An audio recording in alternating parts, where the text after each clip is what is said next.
So our first speaker is Pauline Cranendonk. She's from the Netherlands. She's a feminist activist, and her talk is called Gender and Language, the Sequel. So welcome, Pauline. I'm going to talk about language. Again, I gave a talk about gender and language at Feminist Question Time in 2019. So this could be called the sequel. WDI was still called Women's Human Rights Campaign at the time. I'd almost forgotten about that. And I talked about the importance of language in the fight against gender ideology and how language influences our thinking, and vice versa. And while all this is still true today, 6 years on, a lot has changed. And recently, developments have been going really fast. We've had the Cast Review in the UK, which exposed the abuse taking place behind the doors of the Tavistock Clinic. A number of countries, as a result, have done their own reviews and abandoned the use of puberty blockers and cross-sex hormones in children. The WPATH files have revealed the inner workings of an evil lobby group, I think you could say. In the US, Trump has issued an executive order declaring there are only two sexes. He actually said two genders in his press conference. In the UK, the Supreme Court recently ruled that in equality law, sex refers to sex and women means women. In Europe, national and European Parliament elections have shown a rise of right-wing parties that reject gender ideology generally. Elon Musk bought Twitter, as you will remember. I will still keep calling it Twitter forever, and brought back many of the critics of gender ideology to Twitter. And at the same time, the resistance movement against gender ideology has been growing and consolidating. WDI is a great example of that. Since its beginnings in 2018, it's been able to amass, as you just said, Joe, I just checked it on your website, almost 40,000 signatories of this declaration from 160 countries, and you have country contacts all over the world. It's really amazing from that first time in Philia where you stood up and asked, like, are there any other women here who want to join this? Because it was really just a few of you who started that. And now every week you bring together hundreds of women in this webinar to listen to the most amazing and interesting speakers. And I think I can speak for all of us when I say that every speaker makes us want to be braver. At least that's how it is for me. In that last talk in 2019, I cited Millicent Fawcett's quote, "Courage calls to courage everywhere." And her call has been heeded as we see increasing numbers of women and men speaking up around the world. And we seem to have broken the no debate rule that so successfully helped the gender lobby pass laws and change the rules in countries around the world. And as people have started speaking up, the horrors behind the movement have become exposed. Breaking the silence has probably been the most important thing we've done. And countries like Canada, the US, and Australia that at first had trouble organizing, partly because of their geography, are now mobilizing and having the debate. And I'd be remiss not to mention J.K. Rowling, who decided to speak out in 2019 and has been fearlessly shedding light on this issue ever since. There have been many legal cases that have been started. Some have been lost, but many have been won. We're all crossing our fingers for Sal Grover in her upcoming appeal. Some countries have passed self-ID laws, but in others, like the Netherlands, my own country, they were shelved. But gone are the days when such laws could be passed surreptitiously without any public debate. The times of no debate are over. Pandora's box has been opened and she's not going back in. Today, I would like to take a look at where we stand with language given all of these developments.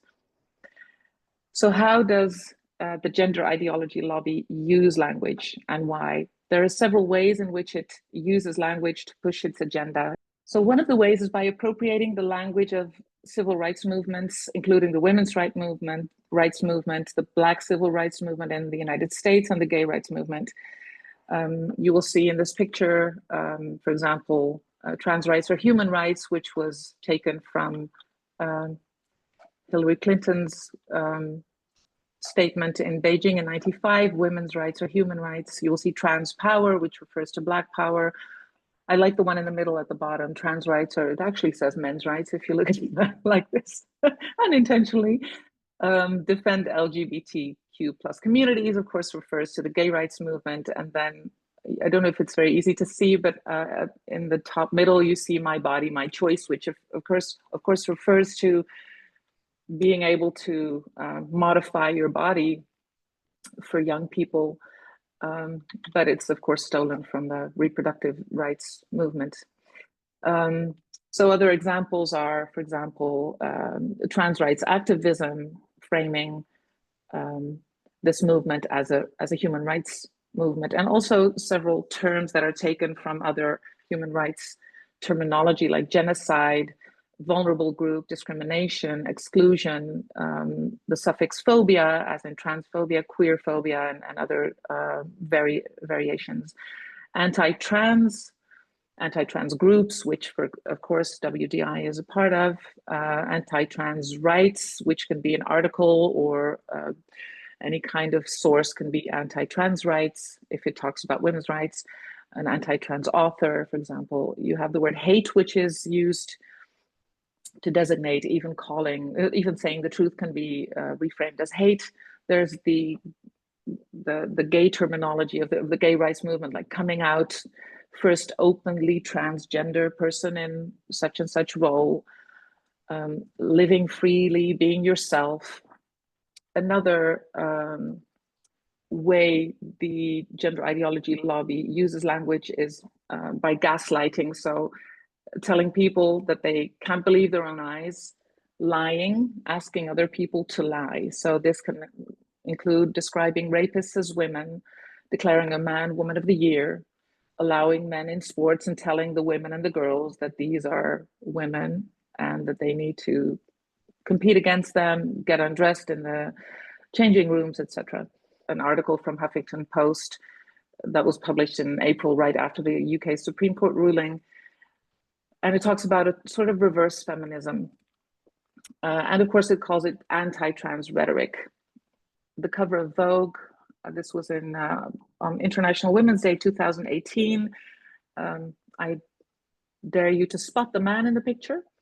This was an issue for, because of International Women's Day, about the suffragettes. So this was looking back at 100 years women's suffrage, and these are the new suffragettes. 100 years since women were first granted the right to vote, a new kind of suffragist is rising. There's Paris Lee's, the campaign of raising awareness for men. Okay, it doesn't say that. It actually says raising awareness for trans people, but I'm trying to rephrase, because how would this article sound if you just use normal language and use terms that mean something? And if you talk about women's suffrage and you talk about a campaign of raising awareness for men, it becomes clear how absolutely absurd that article is.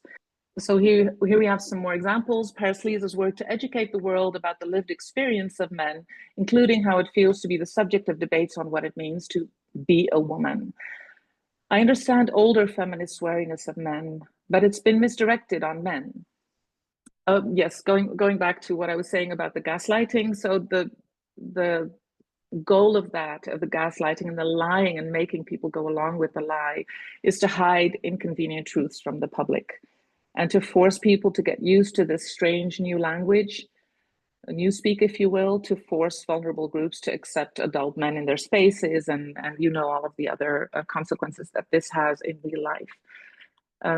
So this next slide is an example of another goal of the use of language by the gender ideology lobby, which is to confuse us. Now, if you read this, if you want to know what a bathroom bill is, this is from Wikipedia, the common name for legislation or statute. Bathroom bills affect access to sex-segregated public facilities for an individual based on a determination of their sex as defined in some specific way, such as their sex assigned at birth, their sex as listed on their birth certificate, or the sex that corresponds to their gender identity. Honestly, I have no idea what this means.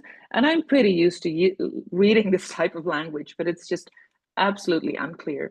And this is just one example of how this jargon is used to confuse us. It makes us feel like we're not, there's some kind of education that you need to get to understand it. And if you don't understand it, it's because you're uninformed or maybe a little bit stupid. And so you're not going to give your opinion. This is another example of confusing language, which I'm not even sure is intentional. This is the EU directive on violence against women and domestic violence. It has a very clear title. It has women in the title. You would think, okay, it must be for women. The definition of violence against women is very clear and very good. It does use the word gender-based violence, but it says means all acts of gender-based violence directed against a woman or a girl because she is a woman or a girl, or that affect women or girls disproportionately. So that's a very good definition. So we continue in this document. You can look for the different ways in which the word gender is used. So here it's used in the more feminist meaning of sex-based roles, a hierarchy where men dominate and women are supposed to be submissive. So it mentions harmful gender stereotypes, inferiority of women, stereotyped roles, children are exposed to gender roles, etc. And so here we see another meaning of gender. So it starts out very good. Again, the measures under this directive are designed to address the specific needs of women and girls because they're mainly disproportionately affected by violence against women and domestic violence. I mean, that makes sense. It's kind of circular because you think it's violence against women, so it's actually only women and girls. But no, there's a but. However, other persons also fall victim. This could only be men and boys because there's no other type of person than men and women, obviously. Other persons also fall victim to those forms of violence and should therefore also benefit from the same measures for victims provided for in this directive. Therefore, the term victim should refer to all persons regardless of their gender. This is more or less when I fell off my chair, because this means that this entire directive, which could have such an incredible impact on women who suffer from domestic violence, sexual violence, male violence in general, women and girls, and it actually undoes everything, because if anybody can be a victim and can be considered a victim, then it's really not intended for women at all. There is no real protection behind it.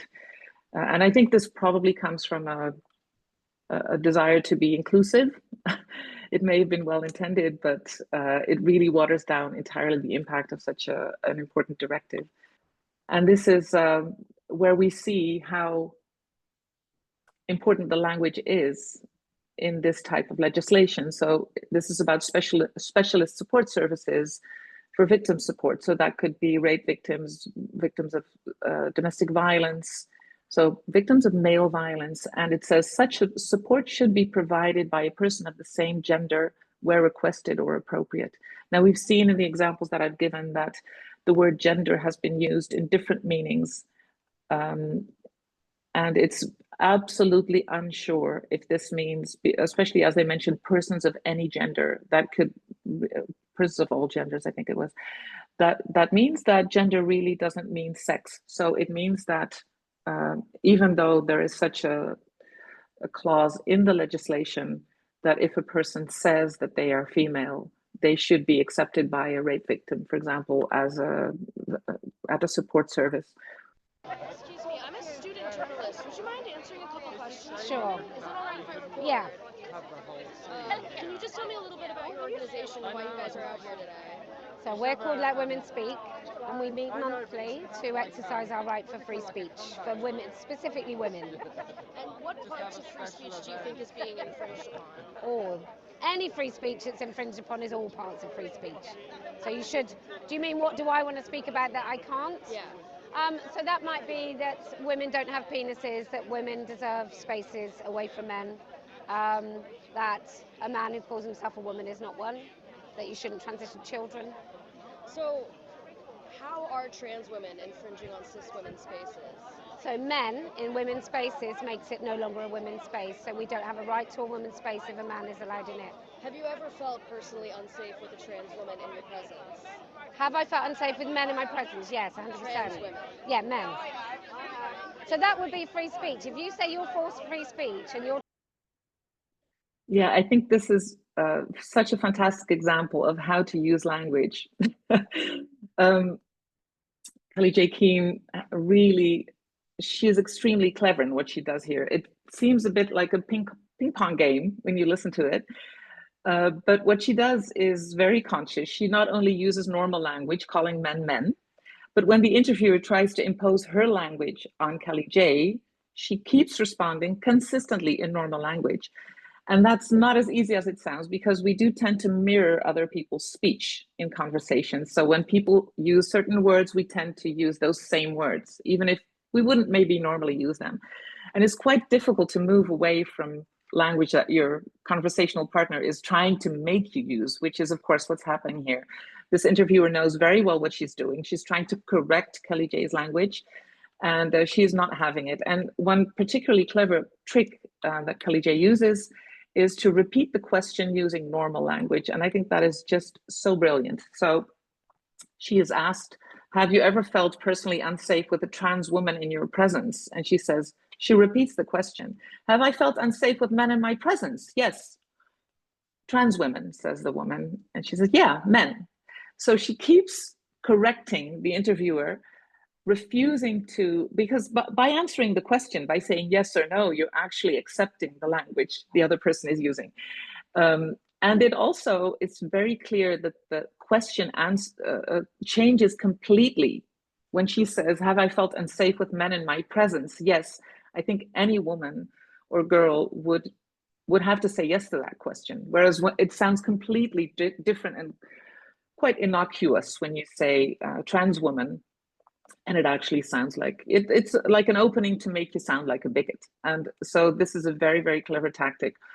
And in fact, she is kind of rebutting the language trick that the interviewer is trying on her. She's reversing it. And it's particularly powerful because it also exposes the manipulation, the attempted manipulation by the interviewer. And she also calls this out at the end of the interview. So she actually names the attempt at manipulation of the interviewer. And that's also a very powerful way to counter this tactic, which is very, very common. Now, Kelly J. Keane has been very good at using normal language, but if I remember correctly, she did once say that she also started out using gender ideology-based language, as I'm sure many of us did. And I think most of us, as we were exposed to this ideology for the first time, adopted this language because that's what you do when you're new to a topic. We didn't realize that there was actually an assault on our rights going on, and we didn't know that language was one of the biggest weapons that was used in that assault. But Kelly J. Keane realized early on how important using reality-based language, in other words, normal language, was in fighting back. She's been doing this for years, and the way that she reacted in this video is the result of years of training herself to speak normal language. This is my interpretation, but that's what I think. And this is something that we can all do. And so there are some ways that you can, some things that you can do to train yourself. Be conscious of using normal language. And by that, I mean, use only words if you can explain clearly what they mean. Don't mindlessly use words of other people, even if they're like-minded people. This can be difficult if you've been following this topic for a long time, because if you're regularly exposed to certain language, it starts to become normal. So ask yourself, what language are you using today that you were not using 5 or 10 years ago? And what do these words really mean? Can you give yourself a definition of them? Secondly, think about the use of uncommon terms and abbreviations like TIM, AGP, TRA, even TERF, especially when you're talking to people who aren't really familiar with the topic.